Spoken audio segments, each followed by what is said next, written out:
that rests, I think, in the American imagination. And many of us have carried it for most of our adult lives.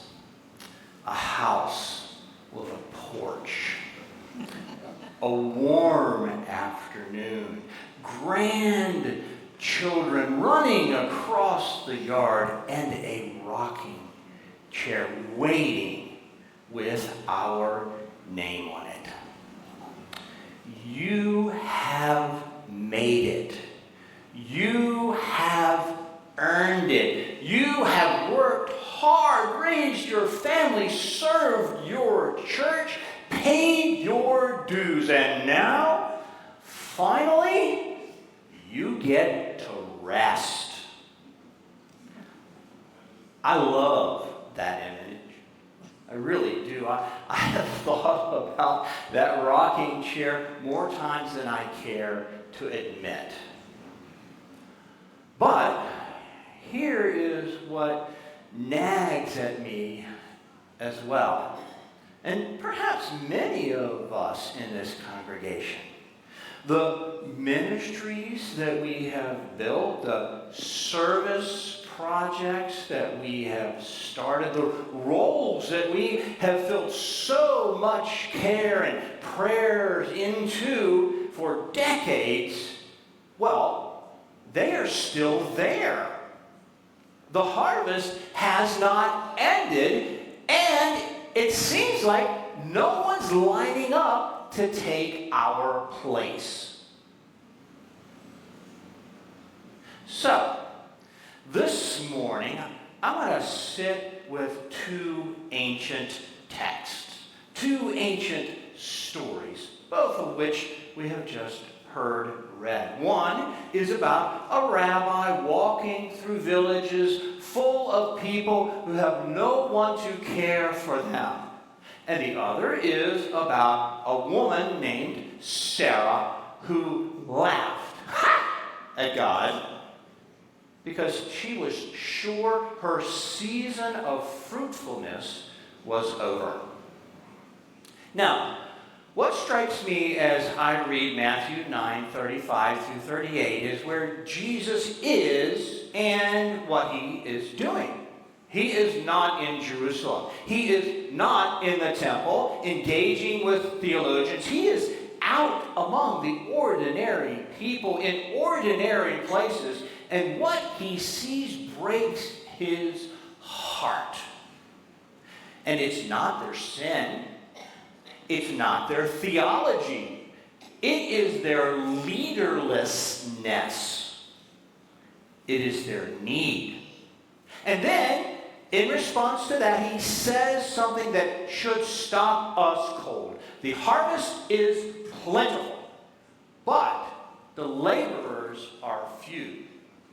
So this is not some minor staffing inconvenience. This is a crisis of care. And Jesus does not say, wait until a new generation rises up to take care of this. He says, pray that the Lord of the harvest will send laborers.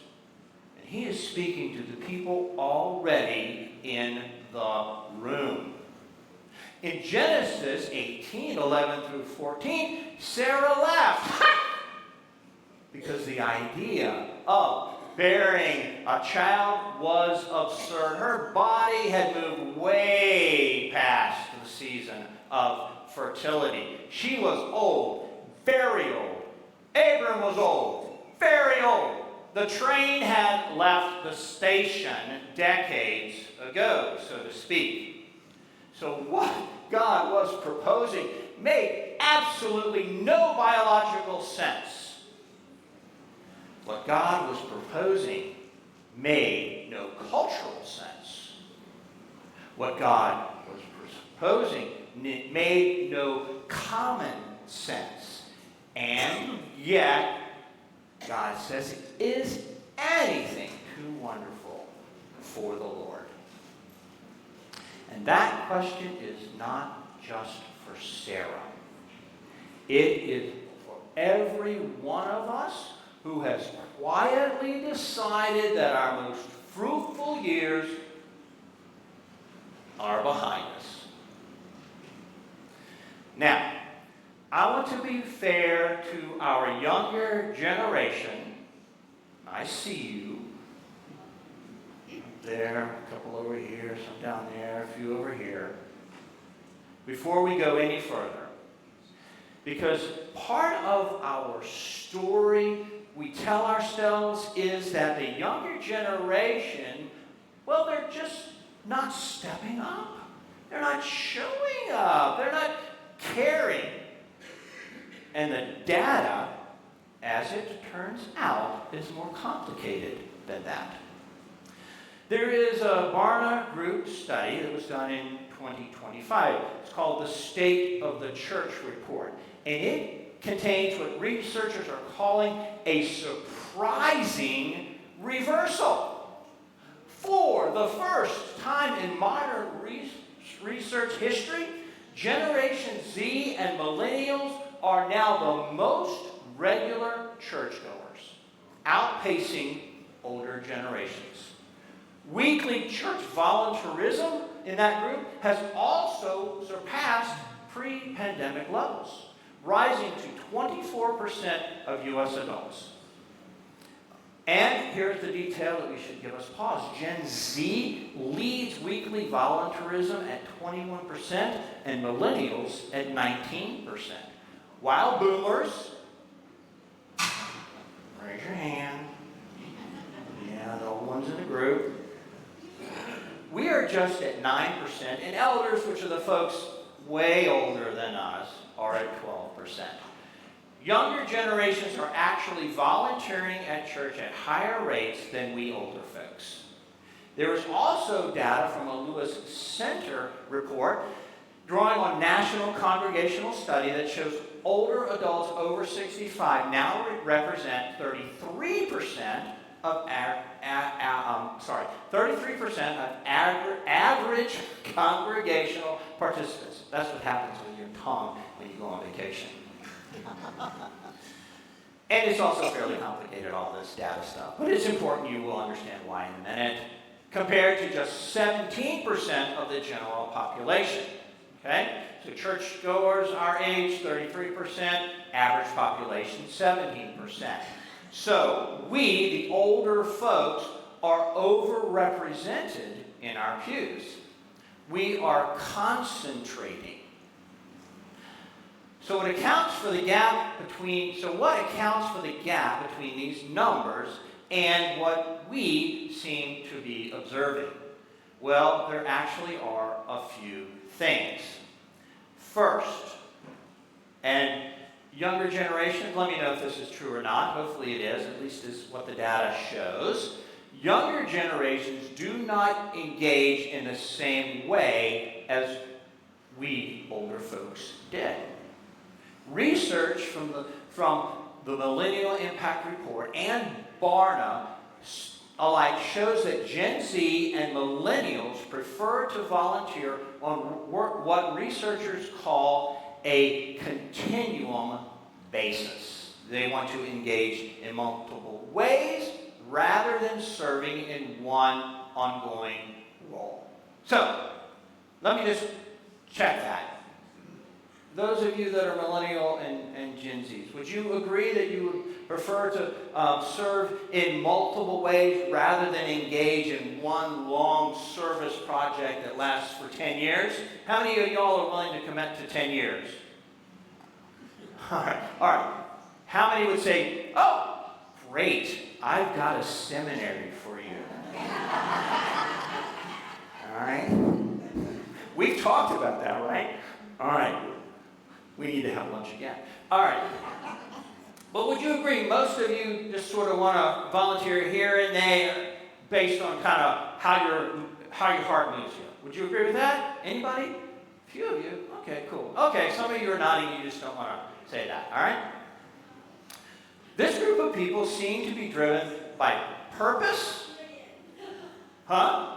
You forgot Gen X? Gen X, you're coming, don't worry. It's a lot to get through. That's why I gave myself a little bit more time this morning. I can talk for another 25 minutes and nobody will get mad at me. So, this group is driven by purpose, flexibility, and relationship, not institutional loyalty or obligation. So, the structure of traditional church ministry, a standing committee. Who doesn't want to be part of that?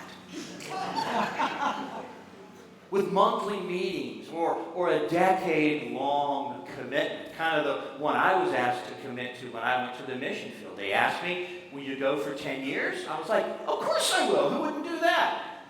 Very difficult to happen these days. It's simply not how this group organizes their lives or their service. Secondly, all right, they are carrying enormous weight, all right? Student debt, right?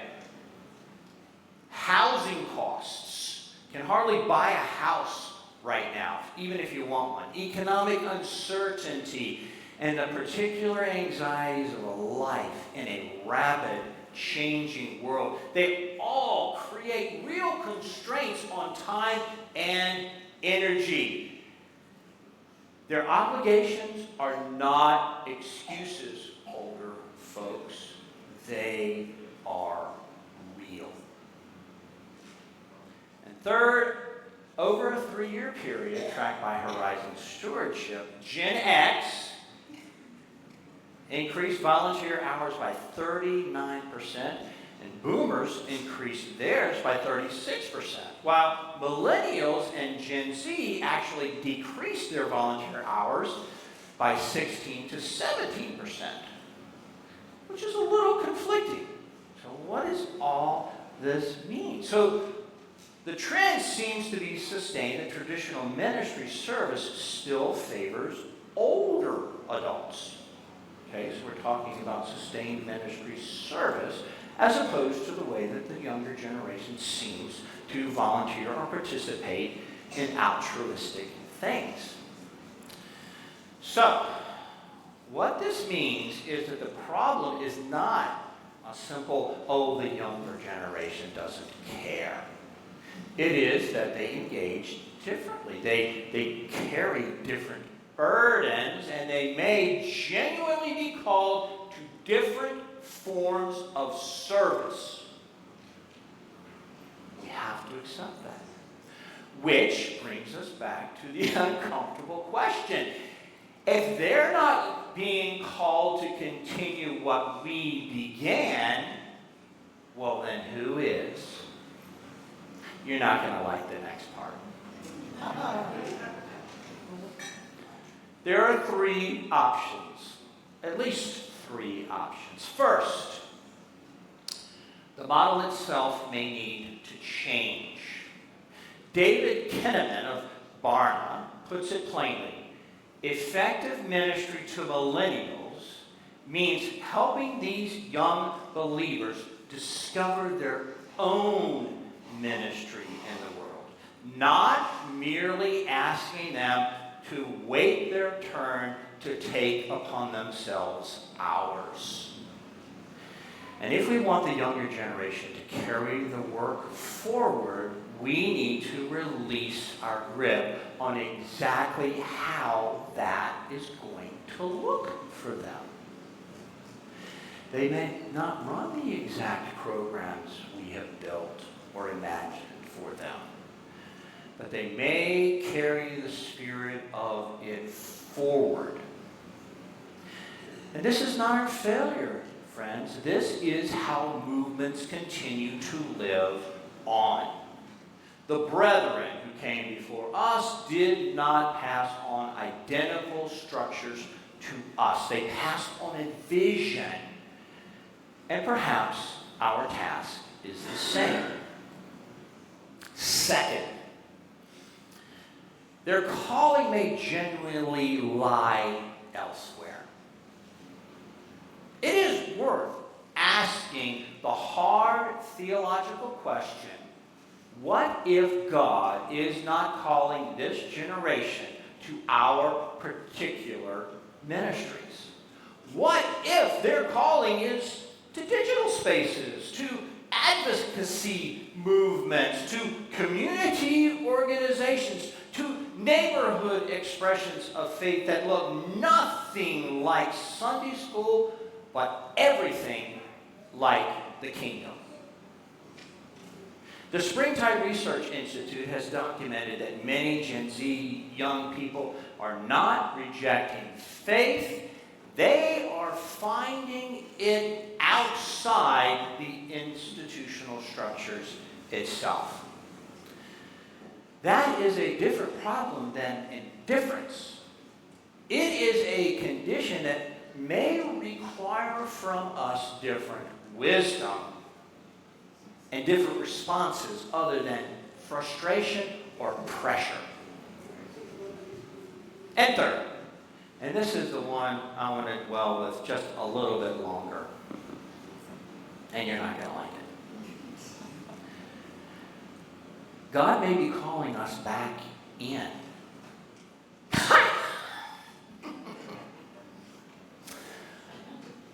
Sarah laughed because she was certain that her season of fertility and fruitfulness was over. And she was wrong. The concept of a second season of life has received serious theological attention in recent years. Richard Rohr, as you know, one of my favorites, in his widely read book, Falling Upward, which I love the title, argues that the first half of life is primarily about building identity, career, family, structure. But the second season of life, he writes, is about something deeper. Finding the actual contents that this container was meant to deliver. In Rohr's framing, the second half of life is not a winding down. It is a summoning up. Psalm 92 puts it in the language of a tree. They will still bear fruit in old age. 62 now. They shall be full of sap and richness. That's you. The psalmist did not promise ease. He promised vitality. Not the vitality of the young. We're never going back there. Building their containers, but the vitality that comes from those who have learned what this container is for. Our culture has given us a powerful narrative about what life is after 65, what it is supposed to look like. It is a narrative of deserved rest, of striving completed, of obligations discharged. And I do not want to dismiss that rest is important. Rest is holy. Sabbath is a gift from God. We are not called to exhaustions. But there is a difference between Sabbath rest and what one Catholic described after his own retirement. He said, I thought the perfect retirement was playing golf, traveling, and waking up each day with no pressure to do anything. And then after a few months, I was bored and began to experience an unexplained depression. He had reached the destination our culture promised and found it hollow. And frankly, I've heard this from a lot of people as I've been journeying through this idea. He eventually returned to service, helping create a senior ministry program, and wrote, "My life now has much more meaning and purpose." This is the promise of a rewirement as opposed to the myth of retirement. Richard Rohr uses the image of Odysseus. Wonderful image. After winning the Trojan War, after completing the first great journey, Odysseus is called to a second journey. And Rohr names the first half of life as a survival dance, using the Odysseus image, and the second half as a sacred dance. Many of us, he says, get stuck doing more and more of the first dance because we don't want to stop, or because we don't know another way, or because the second journey frightens us more than the first. But I think that there is another reason why we avoid the second journey, and I think it is one of the most relevant ones in this congregation. We have been told by our culture, and perhaps even well-meaning people in our lives, that we have done our part. That it is someone else's turn. That we should step back and let the young ones take over. What if that voice, as pleasant and reasonable as it sounds, is not the voice of God? Now, just let me pause there and say I'm not suggesting that those of us in the second season of life should simply do everything we have always done before, holding fast to the reins indefinitely, not letting anyone in until we just collapse. That is not sustainable. That is martyrdom. And it is not what I'm calling us towards today. Instead, I am suggesting something more nuanced. That we take seriously the possibility that God has not finished with us yet. That the wisdom, the relationships, the credibility, the experience we have accumulated over decades of faithful service may be precisely what certain ministries need in this particular moment in history. That our task is not to step aside and hope someone younger shows up to take over where we have left off, but to model with joy and intention what it looks like to remain committed to the things that matter. David Kenneman's research shows that millennials who stay connected to the church are twice as likely as those who have left to say that an older believer invested in them personally. Not that an older believer managed a program that they really appreciated, but that an older individual invested in them, showed up when they needed it, walked alongside of them. The mentoring presence of those of us in the second season of life may be more formative, and I would argue that it is more formative for the next generation than any formal ministry structure we could hand them. Carl Vaders, a pastor and author who has written extensively about small churches, puts it this way. Senior ministry must be as intentional as every other ministry. Older Christians can contribute significantly. You can build a strong church by focusing on seniors. And make sure you get this. He is not talking about ministry to us. He is talking about ministry through us. Psalm 71 gives us the prayer that belongs to this season of life. So even to old age and gray hairs, O God, do not forsake me until I proclaim your might to another generation, your power to all those to come. The psalmist is not praying to be useful until someone else arrives. He is praying to remain a living testimony, a proclaimer, a presence, until the work of passing on has been completed. I am saying these things because I know that we are, in a few moments, going into a congregational business meeting to discuss what our plans will be for a large amount of funds we now have as a congregation. An amount that every single one of us, I can say that with utter confidence, would be very excited to have going into retirement.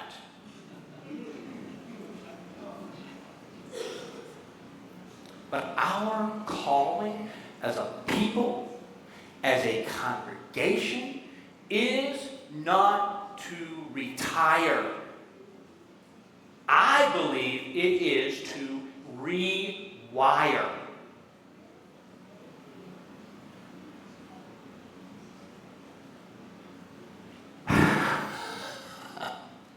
Ha!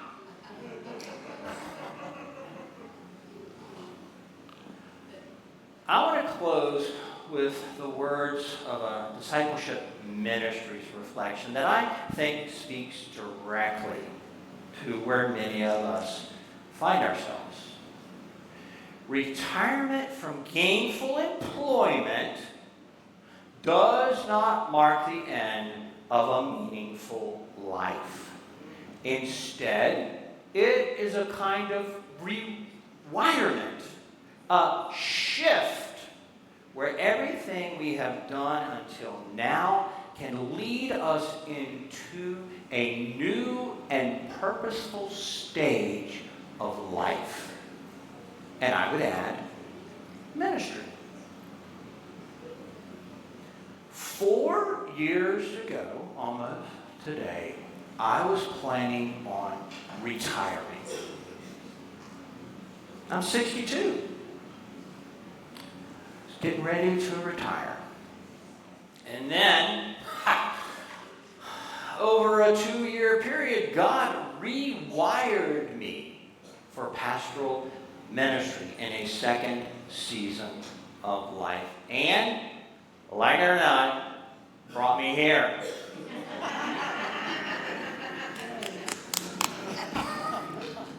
I mean, it is what it is.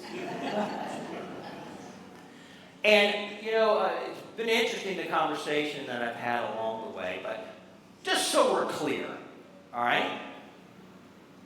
I plan on staying.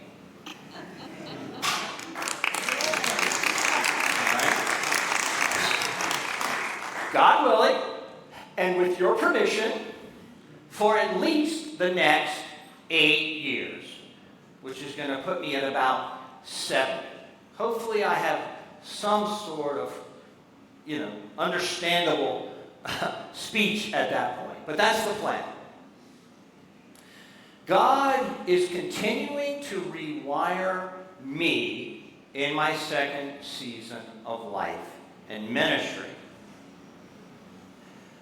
I am inviting you to let God do the same for you and us as a congregation. And may the conversations that we have in a little bit in our business meeting rewire all of us for the future that God has for each of us. Amen.